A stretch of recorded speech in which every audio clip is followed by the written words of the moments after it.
Chuyện đua cá châu cá cho cái luôn hôn nó cá pu rô bê cho cá tua phỉ cá tua khổ cá tua sơn cá thiên tua cá cho lu giờ giờ thì là sự nấu cơm cầu thiên nam bộ nó làm ăn chui cho chân chân cần giờ lúc xưa thiên courage thiên chừng một lúc đánh sự chân ấy tao trả chế tao tua bê hợp con nó tao chữ này có cho lu nó vô chia sẻ ba đồ bê ấy có bê khởi tàu cho một bê luôn nên thia ở đồ bê chơi xả chơi tàu chơi chân có chơi lu co lu bẩn chân lu yếu tê chân tê dê yếu chân này là bê tu chỉ số luôn bê rong amen khi nó bê cỡ để cho mong rong lu Fwjchim nữa nè nên lòng lu thay đổi cho rong nên thì tao cho mong rong Lub Fwjchim đào rau bê khiên cho mong rong đồ bê có bê bao cho mà chỉ cho mong rong giờ đã chỉ để chỉ bê họ chỉ bao cho để Lub Fwjchim để rong bổ lịch chẳng số bê yêu cỡ nó là cho mong rong Lub Fwjchim rong bổ lịch chẳng yêu cỡ có bê tao thì cho mong rong để thọ con nó là nụ qua tao đã chỉ đâu có rồi chả tin anh nhớ thông can đủ nên nó nên nó chẳng chả và chỉ cho một rong giờ về đi chả giờ nếu mà vào cô bé muốn nhìn nhau kề nhau đồ lòng trong y nè let's turn your Bible to Romans chapter 1 giờ này chả phải lưu ý tôi tận đây là một cái name remember God's word remember đó em lại còn nô lên từ lại gì tàu là vạn à thế cái ở trên này suy kia thế à nhớ giờ yêu mà thì đấy cả nên chỉ sát cho mà nô mà mua câu chuyện đó nên này Roman chapter 1 lòng trong y cái cổ bao trong cái cổ xa giờ lên tuyển cho yêu chuẩn cho trong dòng cái đi xí nữa cái yêu chuẩn cho chua lo đi xí á lùm mông là tàu lùm mình cả là tàu đi xí. That's called meditation cho mình cỡ cho mình cho đó nè người địa I am a debtor cú do tu cứ chuang gì nè sư bảo lâu nữa hay tu kinh này I am a debtor cú do ít tu cứ chuang gì both to Greeks and to barbarians thầu luôn nên lời nhau tiền đó mà cho vả mừng giờ cho nên Greek là lòng là dân Gentile thiết barbarian nó mà giờ cho nên cử chừng nho phần đầu bị trong là nho tỏ dây rồi chỉ mua và mua chế rồng chỉ nho civilization nên they are both to wise and to the unwise thiết đâu chọn chế thiết đâu chọn chỉnh chế so as much as is in me giờ do cú muốn bom bổ lý cha nhớ cho hộp cú I am ready to preach the gospel to you who are in Rome also. Ni de cú chẳng muốn bom bổ lý cha cái bao văn chú cho lù này cái chế đó nó chú bổ lý cha là cú yên ba chi thủ kia văn chú cho lù thủ kia văn chú cho mông rồng cho nê cho cứ nhớ hồ lòng cái này còn trâu nữa tên tam thọ đấy ở tàu này chỉ do dùng tới chỉ tới dùng một tiếng gì của cả nên do mày là sao xong cái còn trâu này chỉ kinh cân cầu nữa for I am not ashamed of the gospel of Jesus Christ wow that's the powerful right there for I am not ashamed of the gospel of Jesus Christ như vì đó họ cú chỉ Tshajmoo nó lúc đó shame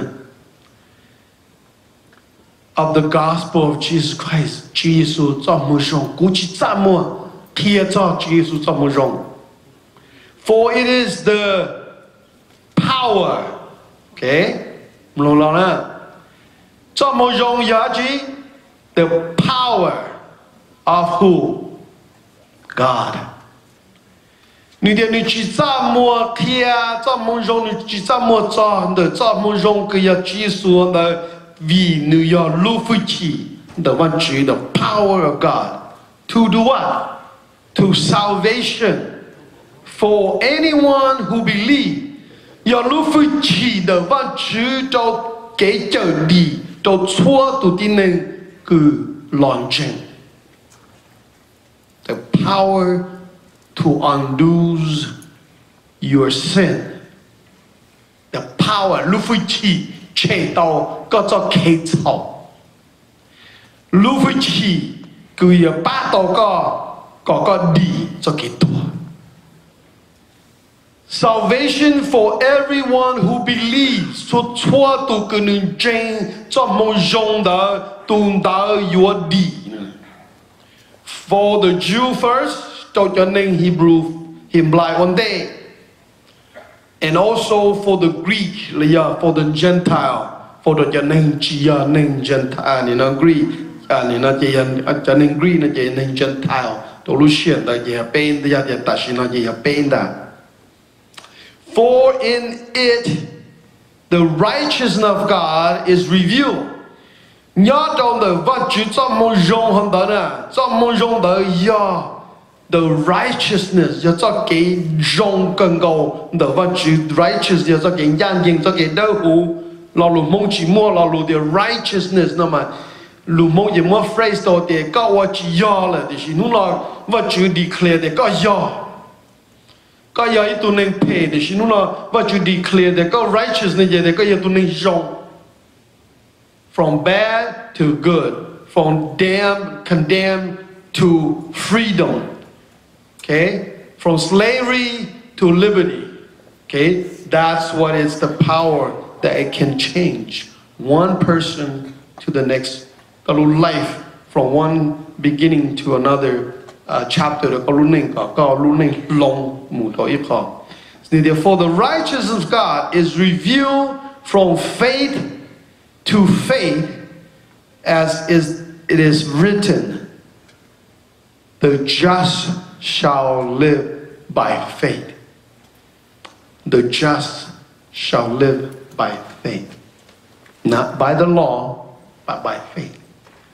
Neither tu cứ như đi là tu đạo như hoàn ninh nhớ cho kiến trình. By live by faith is not by the law. Chỉ lo được cái cái cho nên đi. Your lo được cho một dòng cứ nên nó nên chân nên thế đi. And so Hudson Taylor, ya itu sifu la itu missionary pioneer Mudosha Shote is one of the most well known la ya itu ke. Ya name on the whole Google the Hudson Taylor that you see all the history. Good or what you did they knew Mudoshote. Nuya itu very adapted to Nashua. Numuti manu chai paholi short, Nakoyo short, Nianda. Nunati cha everything Lishua nu show halu Lishua nu yongli. Itu neng shwakela, tashi makanjian dancing. That's how he becomes so effective for what you they know. You know, it was suggested by someone that he has given his life to the Orient or to China because he loved the Chinese. Ni tu king ni mo ni lu nei cha tan tha to neng cha te chơi là hãy nên xóa vì hạt tiền nữ lu nên xóa. To this he shook nữ chạy ta hồ. He answered thoroughly nữ ấy tu nên cứ nữ cỡ lu cho lu hai lu cho bé nữ xóa hai lu xóa. And because I love Chinese, and because I love God, I love Chinese. Vì cô lưu vào chữ sau về và chúa đâu cô chỉ là lưu cho xóa. In verse 15, let's not jump in the 15, but let's say the willingness that we just don't see, the willingness to preach the gospel and also to see his eagerness as what Lub Fwjchim the vật chữ cho một dòng đời nữ gà là tao đâu có nữ change có qua đâu có lông tao ấy tụi nên chia. The power is to change, to make you a new person from this end to the next end, one angle to the next angle. Giờ này nhìn cho Hudson Taylor lúc này để nên thì tao thì wow, how can an American England như anh Anh Kít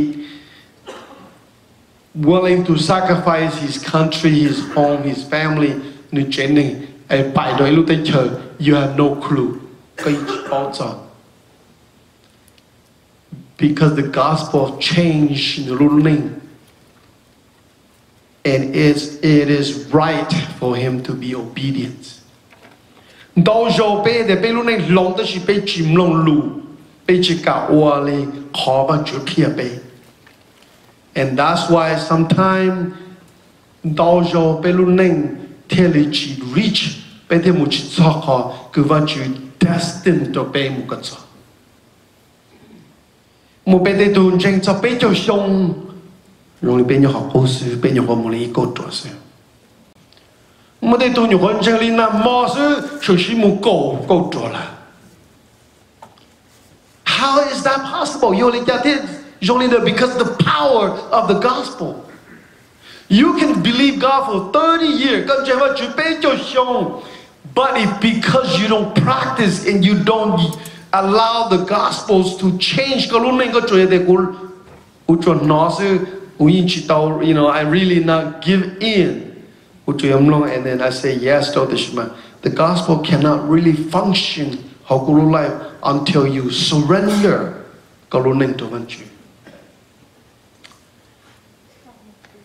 So the words we're going to talk about for a moment right here is that for I am not ashamed. Đó cho bé để bé lần tranh Jesus, bé nói cho một dòng bé lần tranh Jesus là thì khi bé muốn nói mỏ tao lan mà bé đi chuyển sang mua thảo văn chuyển thiệt. Giờ con được tao kia tao để bé bút sang mua là. Đó con trả lời bao thì quý tuần chơi chứ. Đó cho bé để bé lần chơi vào chứ là thì khi bé giờ phong yêu bé đó là nhau kia mà bé đi chỉ cả thả cho Jesus đó là chỉ cả thả cho Jesus cho cái lu cho cái tua the gospel đó là vì đó con bé ashamed để bé thả. Chả bây giờ phong yêu chỉ cả phong yêu nó bé là. Đó cho bé tôi chỉ cả thả cho đó bé nè bé gì đó bé để tu tên sai là giờ bé để cứ để đi là giờ bé để chân để dễ vì đó có bé giảm mua là giờ bé trai để bé thả cho là chỉ nghiệp bé. See, if you are ashamed of the gospel. Các bạn cho luôn mình very specific nếu như khi mà để giờ có giảm mua được cũ nè, lửa nô của giờ giảm mua được có thiệt. We pay more opportunity to do the work. So let's look at that verse 15, 16. For I am not ashamed of the gospel of Jesus Christ. Giờ bên mua thì dùng xa sư bảo lộ lúc này mà nếu hãy cho thì nếu chỉ ra mua sư bảo lộ lúc này kia đồ đồ có thế đồ cũ có bên bao hãy thì hãy cho cái cứ chỉ ra mua và mà chỉ thế thế nữ sư bảo lộ vậy ít tu tin nên cứ he went through so much shame for God, for the gospel's sake. Bây giờ nó là giờ thì là giờ này tôi nên chẳng qua chỉ bên nó muốn để cơ nó mà cũng chỉ bao giờ bên ở trong một cái tiết cả một cơ. I'm not so sure how many say, yeah, go ahead, take me to jail because I believe the gospel of Jesus Christ. Mỗi次ai cũng sao để chơi,你做个人估计保持数点呢？sư bảo lo vậy tôi cứ trâu cơ hành chấp là tròn đầu hành chấp là giờ này những nhớ đó ở cái lần thổ trong cầu y ngay năng cầu bê cho năng cầu trâu kia cho sư bảo lo luôn này cho how much he has to go through in order to share the gospel of Jesus Christ. Nương chỉ tay mình đom bảo lịch cha ai nương theo lý tao kia cho và chủ cho một dòng đầu tiên này. nếu hai giờ đó cái lần thầu chung cầu y ngay năng cầu bê cho nên cầu trong đó chú trả lời nó cũng nôn này chính giờ đấy. Nếu they ask are their servants of Christ? I have worked much harder. Cú giờ ít thu cứ chạm到theo cú trình, xí giờ我好累，差好多天。你的 I've been in prison more frequently. Này, cú tao muốn nhớ hôn chiều vì có cú kia cho muốn dùng tới hành frequent mà almost like every month he go to jail. Bây giờ nói giờ để bé muốn chiều every month mà cả để xóa u buồn chẳng là chữ rồi. Này gì là thì being flogged more severely. Cho lớn bờ, cho lớn tàu, xa cơn gầu. Been exposed to death again and again. Thiết exposed to death mà đau rồi mà cho tua sư này. Again and again. Chứ ý rồi sao? Là luôn again and again mà rồi ta là rồi thiên. 5 times I received from the Jew the 40/-1, that means 39/. Chỉ rồi của cho lắm lời, bê cho rồi. Nè để plot cho rồi, minus e này giờ bê cho lời. 5 times. Vì nếu muốn khiêu, vợ chỉ cho một giống, lỡ chỉ cho xe, là một nương đầy tao một nương lời, bê cho rồi. Nè bao giờ lỡ cho lời, thủ lỡ lời, chỉ không biết cho lời thì nào. Talk about really slap. 3 times I was bitten with rods. Bây giờ cú trông đau lắm rồi. Này mà chiêm lại là này. Cho cơn đau.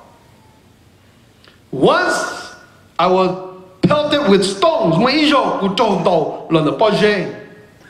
3 times I was shipwrecked. Bây giờ cũng có. Chua là giờ có to. Hồ hiện chữ là giờ hồ hà đê. I spent a night and a day in an open sea. Cú tàu xí xở nhau đô nụ mặn đủ. Tỏ hiện chữ.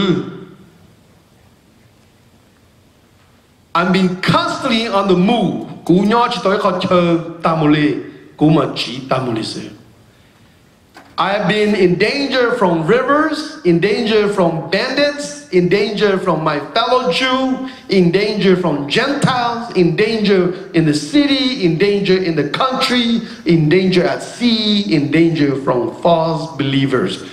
Cú cho cái bỏ xí lo đời đen hiết xứ là trong đời cho nên cứ vô phê tu xa tu nhẹ cho nên cứ dù chậu của toa cho nên dân thái chẳng một cuốn đề một được của toa chỉ là tây lú giò của mù đó họ là lấy chuyện ba một cuốn tàu ba một cuốn đề cơ nhớ được tây lú tây chờ là ý chí nhẹ cú hiết xứ lô là một trâu cho anh chân chúa hữu thị sĩ nên giờ bé mà bé lúc này bị rồi bảo lâu luôn mà bé muốn chỉ cho đấy mà nhưng chỉ cả bé muốn cho hàng đó còn đâu mình sẽ bảo lâu là và chỉ sai sẽ bảo lâu thì bé muốn chỉ cho hàng đó but at least cả bé tao cho sự bảo lâu luôn này that he is not ashamed bây giờ tôi chỉ tao bảo lý sự bảo lâu là at least cả bé muốn nhớ tao cho nó mỏ bé thọ tao vẫn chứ bé kia tao bé trên này hay cho Giêsu cho một dòng cứ dòng bảo lý cha bây hai tao bây giờ cứ đi bây giờ thân chế bây giờ phong dư bây giờ co-worker cho vào cho cái lưu cho một dòng để dòng bảo lý cha giờ hai đứa bé tu chỉ cả hai chỉ cả kia then how are we to claim bây giờ hai tao thì I believe in the gospel of Jesus Christ cung trình và Chúa Giêsu cho một dòng yêu lên cha của hai tao thì cung trình Chúa Giêsu để tin. See, that's the challenge. That's a challenge for all of us. Mấy nói sự tình em nó mà chỉ thả ra business của chơi mấy tụt về chơi lọt ra. Ta tạo sơ đề để sơ mỏ yên nó. I'm really impressed with thing Txoj Hmoo. Is that mình sai có cả nó có sở có thảo chỉ biết nó mỏ ta có mà mù dọc. Mình sai ra thì ở to cơ. 他就放咁好多对面菜地是打对面就用些的，也得哦用些的，他就把到古天古打打运用些呢。See, you never be surprised. The only thing they can say no. And ta lấy chỉ có bài nè, lấy chỉ cả gì là thế, oh, cú chiến tranh này cái này thọ đó này sao tao nó là, it's okay. Thì xin đâu rồi bé mà thọ mà chú mà tao lên một thôi cho. Bây giờ lên đó. And so we will continue next week. I think my time's running out already, but think about those scripture that giving to you today. We will continue what Apostle and Jesus talk about. Be ashamed and be shameful of the gospel. What is the consequence of being ashamed?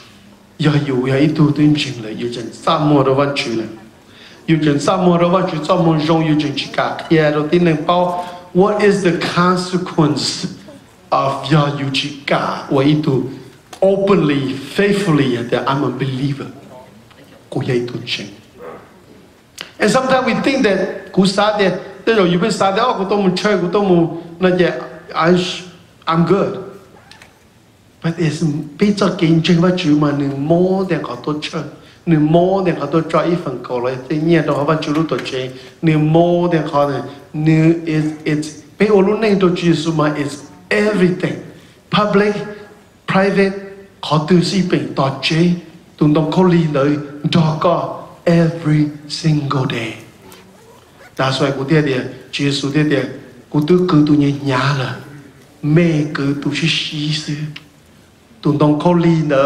represent the gospel of Jesus Christ. It's not yours, it's Christ. Represent